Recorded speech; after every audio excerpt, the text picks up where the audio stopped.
Have you put your data to work? Brookhuis, Applied Data Intelligence, Clean Rooms, makes a series of e-learning lectures. This section will be on service cleanliness. In section 2 we discussed already the measurement methods, and here we will look more at the use and application of service cleanliness. Service cleanliness. Foreign materials on a surface we call surface contamination. This foreign material can be particles, can be chemicals, can be microorganisms. They can be in the shape of films or as molecules. In this session we will focus on particles. When we look at a product surface, it can get contaminated by deposition of particles or by contact transfer. When we manufacture a part, often by machining, we remove a part of the bulk material, and the surface will be contaminated by cooling, machining liquids, and they are removed by a cleaning process.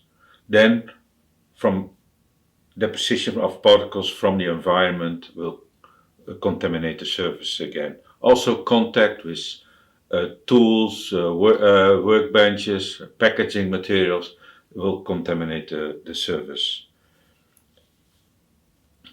When necessary, a product can be cleaned again. When we look at cleaning, the cleaning is divided into three steps. You have a pre-cleaning to be able to do a good cleaning, and you have a precision cleaning. Especially precision cleaning is important for products which are used in the clean room, because we really want to remove the last particles which can affect the application of the product. The surface cleanliness is expressed in the amount of unwanted material on the surface.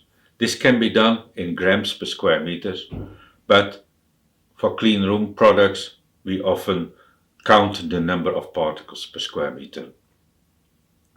This can be done under a microscope, and then we see the silhouette of a particle, and the largest size of the particle we call the particle size, D. There are a number of standards on surface cleanliness, but we should realize that what we want to know is the number of particles which are larger than the critical particle size. Standards have different ways of expressing this, but once you know the number of particles per square meter or per square centimeter of your product, you can easily transfer that in the language of a standard. So standards are from the clean room world ISO 14644 Part 9 from 2012, or from the cleaning standard 14644 Part 13 from 2017, or the US standard, which is used in, for instance, space industry, the IEST standard contamination control 1246E from 2015. In automotive industry, we mostly use the standard on road vehicles, which is ISO 16232, which is from 2007 and derived from the VDA 19. I will now go through the use of surface cleanliness, the way it is expressed in the different standards. I'll start with ISO 14644 Part 9 from 2012, which looks at the number of particles larger or equal 1 micrometer per square meter. It assumes that the number of particles is proportional to the particle size. So if you have 100,000 per square meter, which is expressed in the logarithmic value, which is 5, so it's been called SCP-5, ISO SOP-5, surface cleanliness per particle concentration.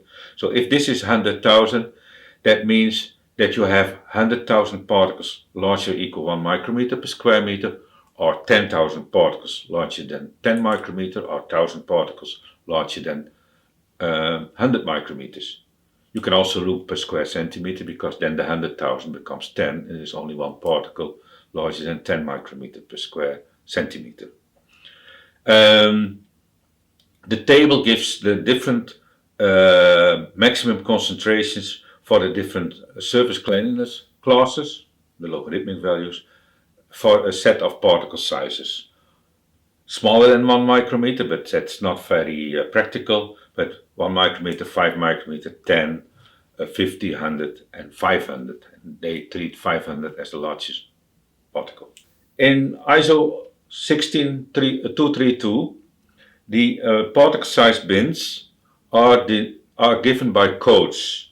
So we have code B for particles between 5 and 15 micrometers. We have code C for particles between 15 and 25 micrometers. Code D for particles between 25 and 50 micrometers, and so on. You can have a look at the table in the slide.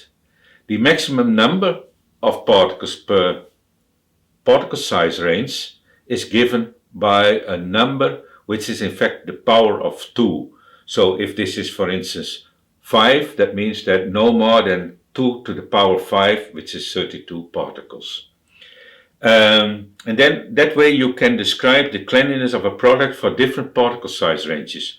So for example, you could say the specifications for this products is B15, C13, D12, E10, F7, G and H5, and so on.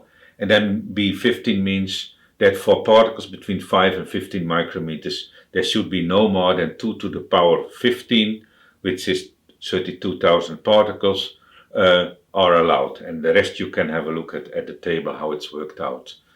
But the interesting thing is that you can, for all different particle sizes, you can make different classifications, while in the ISO standard for clean rooms, you use one number for the whole range of particles.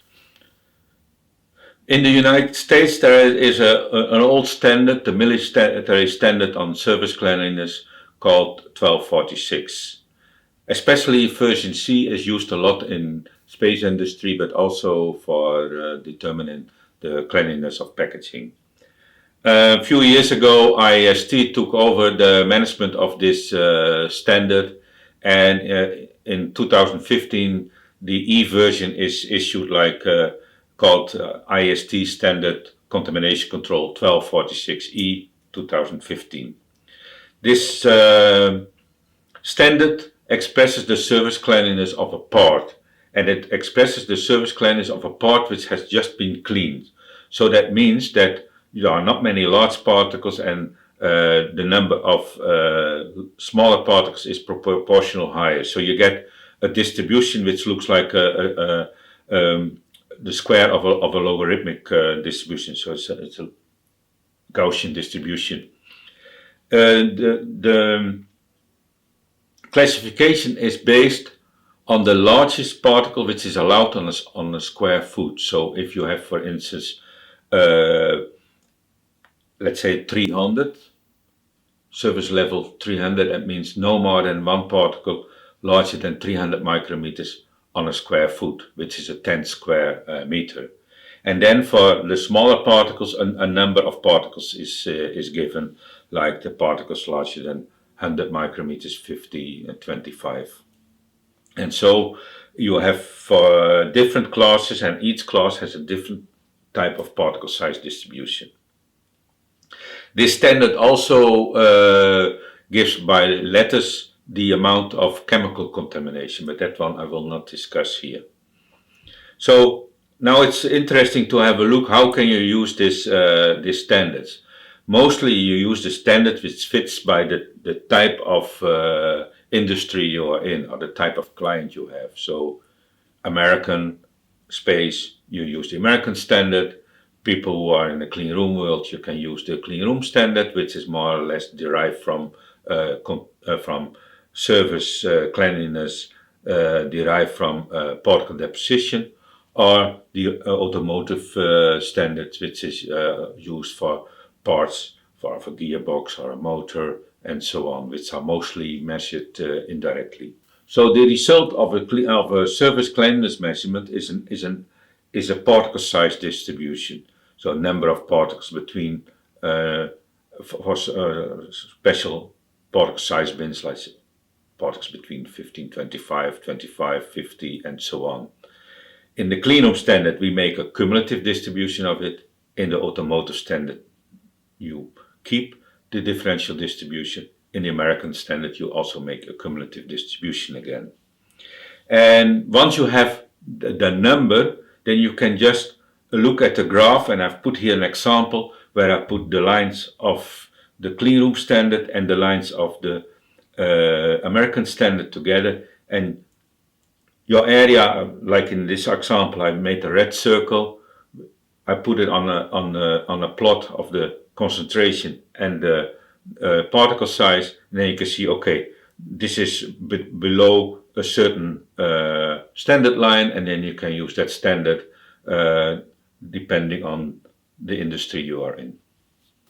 Although I discussed already the way you can measure surface cleanliness, I'll give a quick review.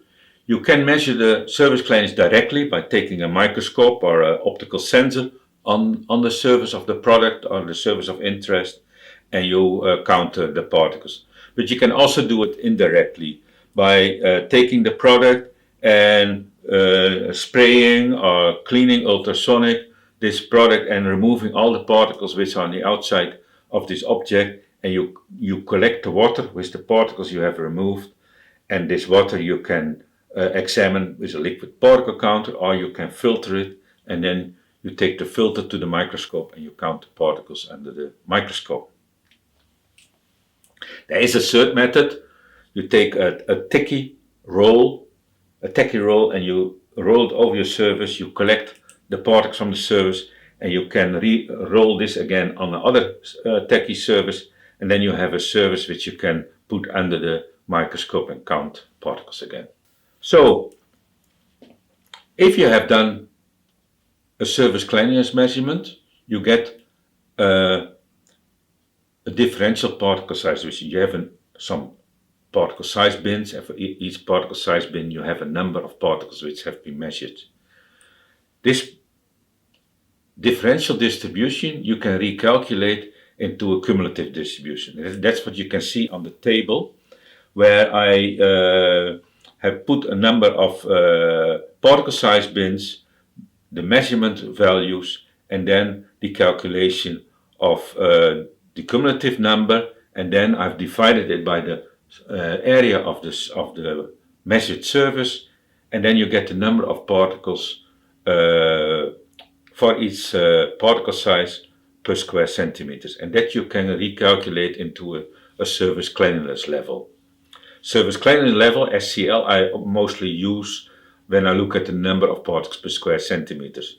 You can multiply by 10,000, then you get the number of particles per square meter. When you take the logarithmic value, then you can compare it with the ISO 14644 Part 9 standard. You can also make a graph, a log-log graph, so in the x-axis logarithmic value of the particle size, and vertical the logarithmic value of the concentration. When you draw this distribution, then the tangent of this curve, that's in fact your surface cleanliness level. And the surface cleanliness level is in fact the maximum product of number of particles per area times particle size. When you have a clean surface, it will get contaminated by particles from the air. How fast a surface will get contaminated depends on the particle deposition rate.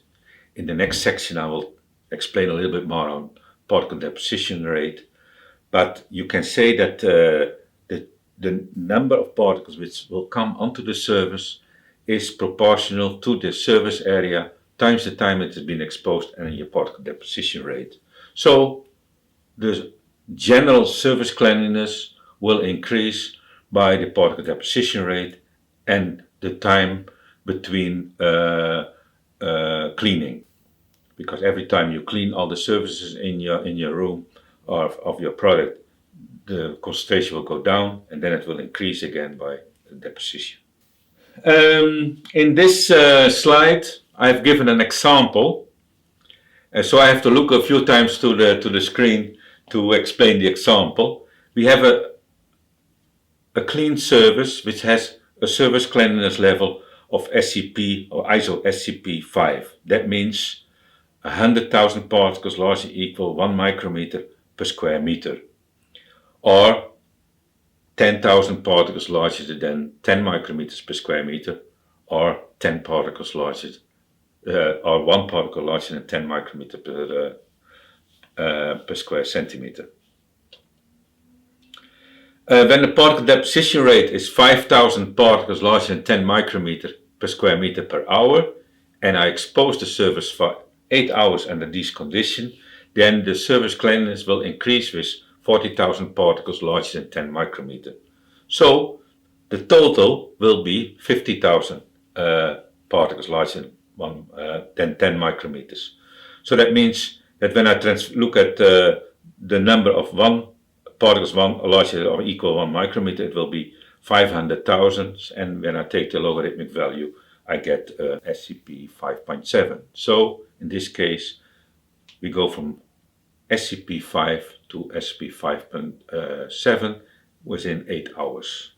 And that way you can use surface cleanliness levels in combination with particle deposition rates to see how fast the surface becomes dirty, and you can also use it to determine how often you have to clean. So I had explained how you can measure the surface cleanliness of an object, but you can also make an estimate. If you have just cleaned the surface and you expose it and you know the particle deposition rate level in that area and you know how long it's exposed, you can also just make a prediction what the surface cleanliness will be. This is in fact the product of particle deposition rate level times the time of exposure, and that will give you the change in surface cleanliness level, or in 10 to the power ISO SCP, which is a bit more complicated. The time of exposure is important, and will only give you will only have a particle deposition if the clean room or the environment is in operation. At rest, the particle deposition will be 0. The particle deposition rate depends on ventilation of the clean room, discipline of the people, and the cleaning program. Thank you for your attention. I look forward to see you in the next section 5 on particle deposition rate.